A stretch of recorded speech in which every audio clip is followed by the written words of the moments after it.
Olá a todos, sejam bem-vindos a mais um vídeo do canal.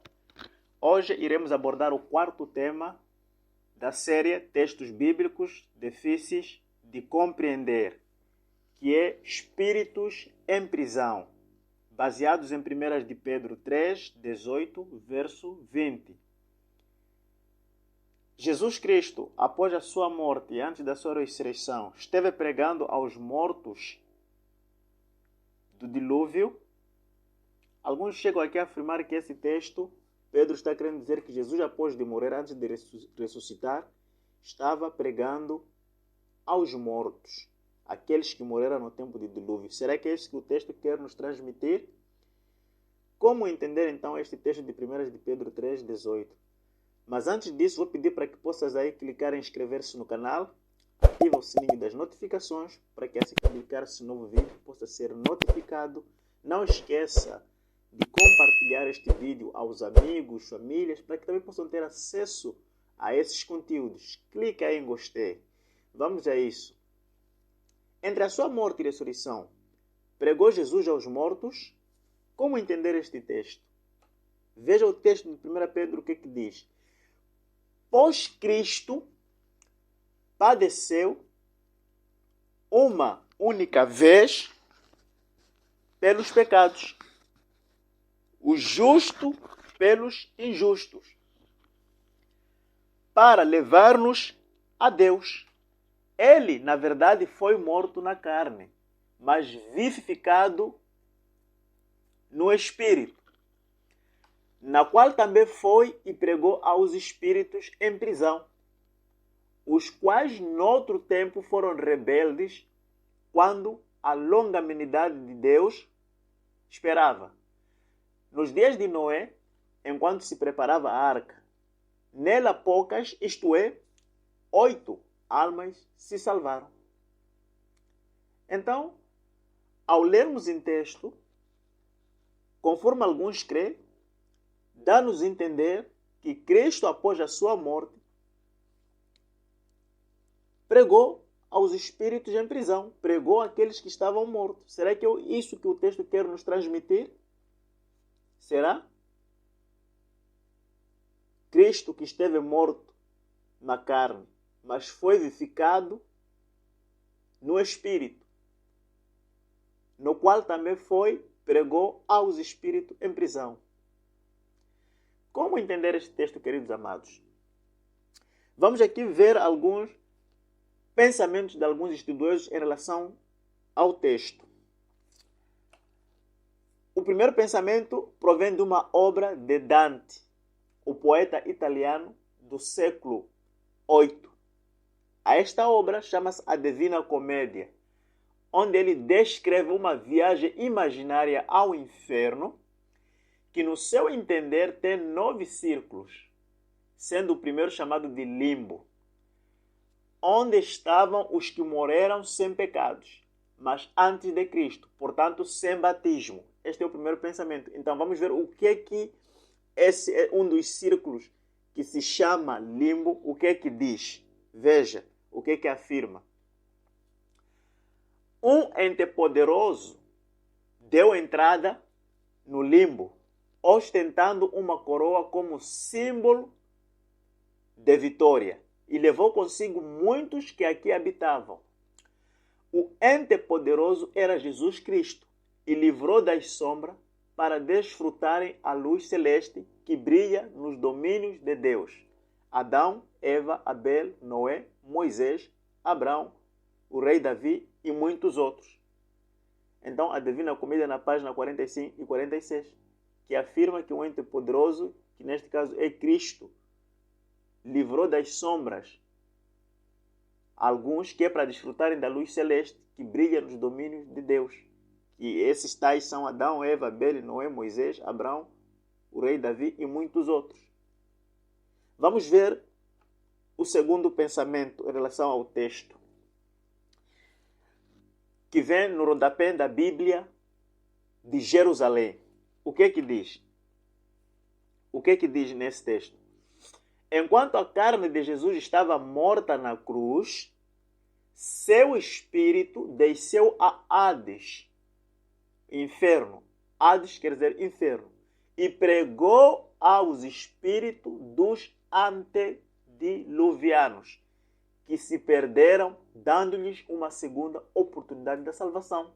Então Jesus morreu, tem aquele grupo que mora no tempo do dilúvio, e então Jesus foi lá dar uma segunda chance a eles, pregando antes mesmo de Jesus ressuscitar.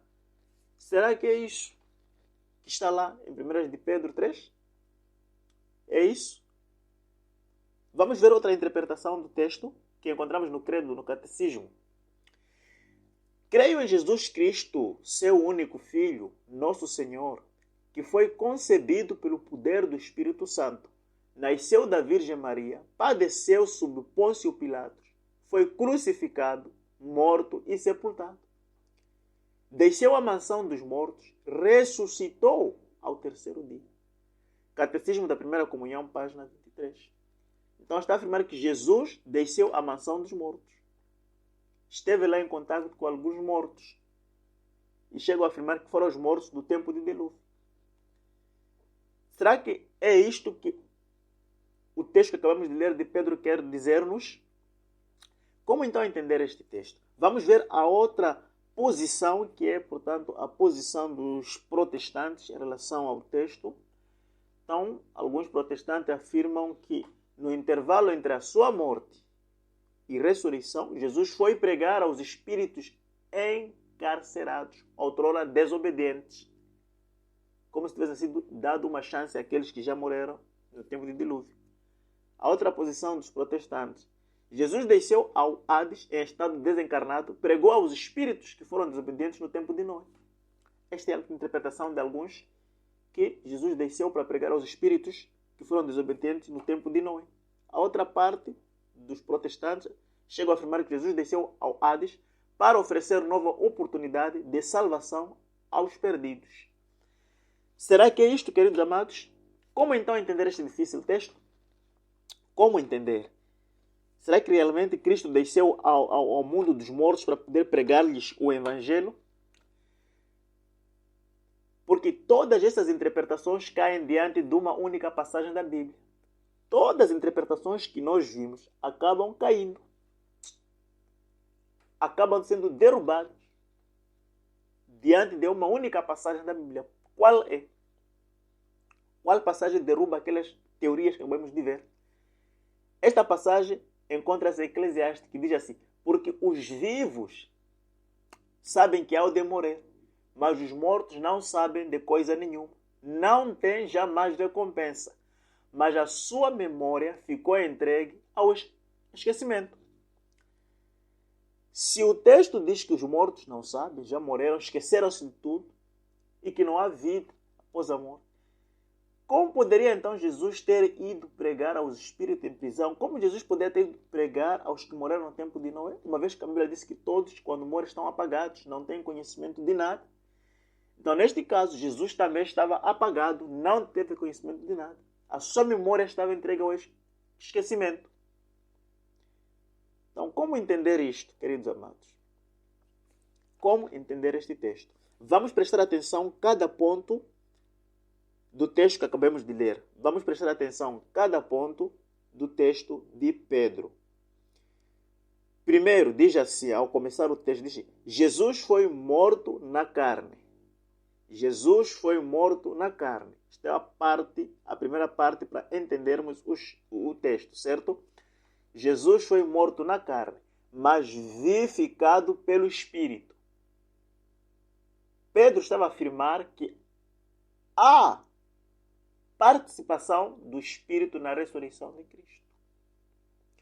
Jesus foi vivificado pelo Espírito. Pedro está a dizer que o quê? O Espírito Santo ressuscitou, participou na ressurreição de Jesus Cristo, como em todo o seu ministério. Além do Espírito Santo participar na ressurreição de Cristo, também participou em todo o seu ministério na terra, assim como antes de Cristo nascer, na sua encarnação também estava lá o Espírito Santo. É o que o Pedro quer nos dizer. Jesus foi morto na carne, mas vivificado pelo Espírito. O Espírito Santo participou ali na ressurreição de Cristo. É o que o texto quer nos dizer. E agora veja a segunda parte do texto. No qual também foi e pregou. Quem? O mesmo Espírito, queridos amados. O mesmo Espírito que vivificou Cristo, foi ele também que pregou. Certo? Cristo foi morto na carne, mas vivificado pelo Espírito. E que esse Espírito foi também e pregou aos espíritos em prisão.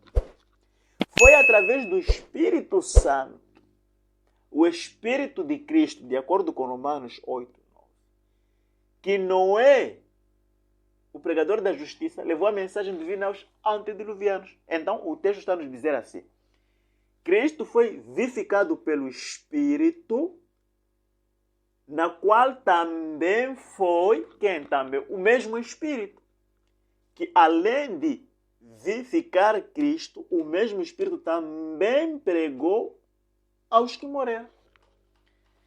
Então, aqui começamos a perceber que quem pregou aos espíritos de prisão já não é o Cristo.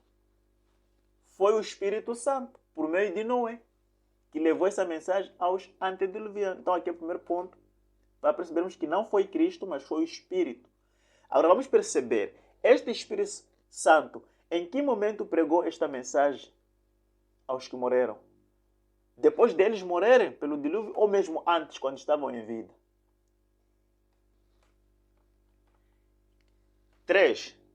Diz assim: aos espíritos, na qual foi pregar aos espíritos em prisão. Então, aos espíritos, nos estudos anteriores vimos que o termo espírito pode também significar o quê? Pneuma quer dizer ser vivente. Então, tem várias interpretações do espírito, dependendo do contexto, mas o termo usado aqui é o mesmo que vimos no estudo anterior, no primeiro estudo desta série, pneuma, o ser vivente. Então, aos espíritos, não se trata de espírito desencarnado, mas de pessoas. Representa aos seres viventes, aos espíritos, aos seres viventes, na qual foi também pregar aos seres viventes. Então, não se trata de espíritos desencarnados, mas de pessoas. E que essas pessoas eram rebeldes. Em Números 27 e 16, vamos ver a sustentar isto. O Deus dos espíritos de toda a carne. Então, o termo espírito aqui que se refere é o ser vivente, toda a carne. O texto refere-se a pessoas vivas e não desencarnadas. É isso que o texto quer nos dizer. O Espírito que vivificou Cristo foi também, pregou aos espíritos em prisão. Pregou aquelas pessoas que estavam vivas antes delas morrerem. Então, o texto está a dizer que aqueles que morreram foram pregados por meio do Espírito Santo, usando a Noé, antes deles morrerem. Já estão mortos, sim, mas antes deles morrerem, o Espírito que vivificou Cristo atuou em Noé para pregar-lhes o Evangelho. É o que o texto quer dizer-nos. Em prisão, o que significa em prisão? Em prisão significa que pessoas que estão em pecado, os presos do pecado e suas consequências. Esses que estão presos do pecado e suas consequências, o texto chama de em prisão. Então, as pessoas que estavam em pecado, o Espírito que vivificou Cristo, foi Ele mesmo que, por meio de nós, pregou às pessoas que estavam presos do pecado, que estavam a viver em pecado. Porque até o livro de Gênesis diz que Deus arrependeu-se de ter feito o homem, porque maquinavam mal.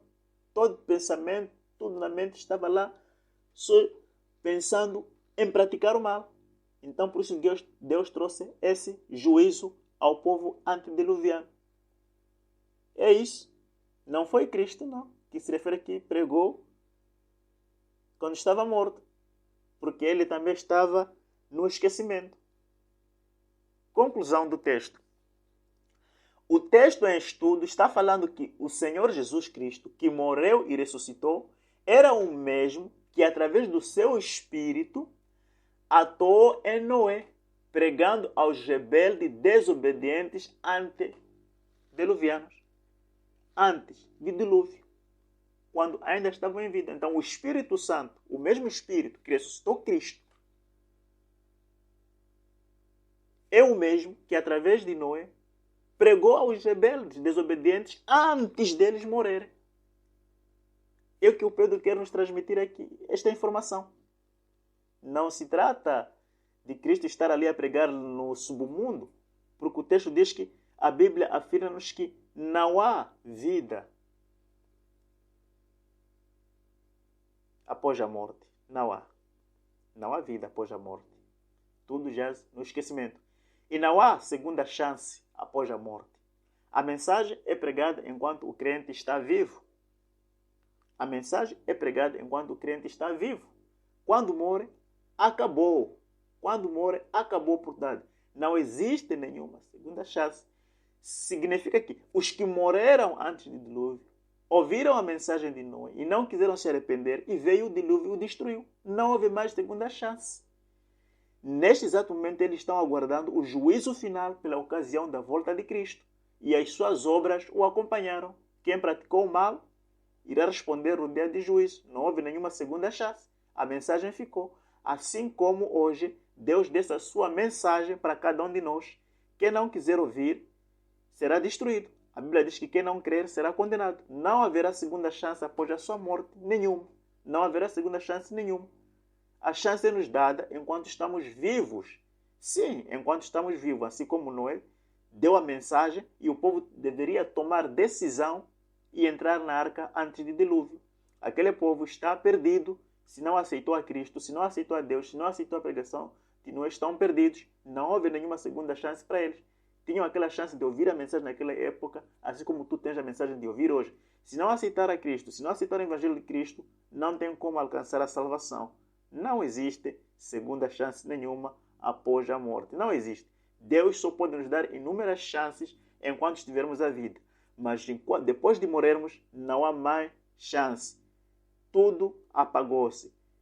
As obras o acompanharam. Se praticou o bem, quando chegar o dia do juízo final, irá ressuscitar e estar com Cristo. Se praticou o mal, irá ressuscitar para contemplar a glória de Deus e depois seres condenados e voltar de novo a uma morte eterna para nunca mais. E a Bíblia diz que teremos dois grupos, os que ressuscitarão para a glória e os que ressuscitarão para a vergonha. E o tempo é hoje de tomar a decisão enquanto está em vida, porque após a sua morte não haverá mais chance. E os antediluvianos não têm mais chance. A chance foi aquela de ouvir a mensagem. E não foi o Cristo que esteve pregando após a sua morte, mas o texto nos diz que o Espírito vivificou Cristo, ressuscitou Cristo, e foi o mesmo Espírito que atuou em Noé para pregar aqueles antediluvianos, para pregar aqueles que morreram no primeiro dilúvio, mas antes deles morrerem, enquanto estavam em vida. Porque assim que morreram, já não há mais oportunidade para eles. Queridos amados, a Bíblia não ensina que há um novo período de graça para os que morreram sem Cristo. A Bíblia não diz isso. Não diz isso. Então, querido amado, tome a sua decisão enquanto pode, enquanto estás em vida, porque quando morreres, não terás oportunidade. Amados, chegamos ao fim do nosso estudo. Recordar aos amados que mensagens tão belas como essas devem ser compartilhadas aos amigos, famílias, para que também possam ter acesso a esses conteúdos. Não esqueça de clicar aí em gostei, inscrever-se no canal, ativar o sininho para que possa ser notificado assim que publicarmos o próximo tema desta série. E veja que o próximo tema será baseado em Mateus 27, 52, que diz o seguinte: abriram-se os sepulcros e muitos corpos dos santos que dormiam ressurgiram e, saindo dos sepulcros, depois da ressurreição de Jesus, entraram na cidade santa e apareceram a muitos. Então, ressuscitado com Cristo, é isso que nós iremos abordar no próximo estudo. Quem são esses santos que dormiam e que se ressurgiram? Que a paz do Senhor seja com todos. Amém.